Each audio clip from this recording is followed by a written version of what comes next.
Mr. Chair, before I continue, I have a witness, a surprise witness. Surprise witness daw ni Senator Jinggoy sa Senate hearing. Na-surprise ba kayo doon? Na-surprise ba kayo doon sa witness niya? Noong umpisa pa lang ng Senate hearing, talagang inabangan ko yon kasi surprise witness nga eh. Buti na lang, pinayagan siya ni Senator Bato de la Rosa sa witness niyang dala kahit hindi imbitado. Kasi gusto ni Senator Bato de la Rosa ay lalabas yung katotohanan kung sino din tong surprise witness. Alam niyo, sa totoo lang, hindi man ako na-surprise doon.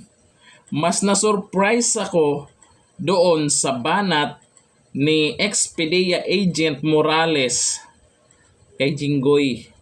Doon sa sinabing convicted. Sana all. Oo, doon ako na-surprise. At maraming na-surprise. Pati nga senador, di ba, nag-react. Si Bato de la Rosa, nagsipag-react. Pati si Jinggoy, na-surprise. Yun yung, pag nag-ano ng surprise, yung na-surprise din yung mga nanonood. Wala eh, walang dating.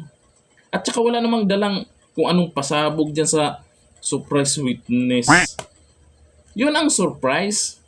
Yung binanatan ka ng harap-harapan ni PDEA Agent Morales.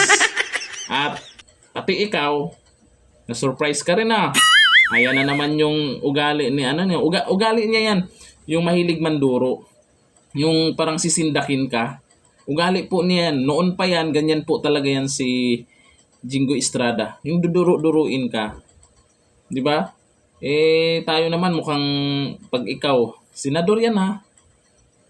Pag ganyan ka mag-imbestiga, ganyan ka magpag-usap sa kapwa mo, ano sa tingin nyo? Yung iba kasi nababastusan sa ganyang paraan eh. Di ba?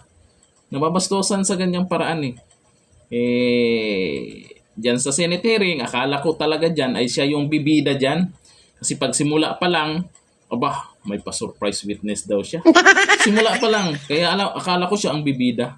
Yun pala, bandang huli, siya naging kawawa eh. Di ba? Nasupalpal eh.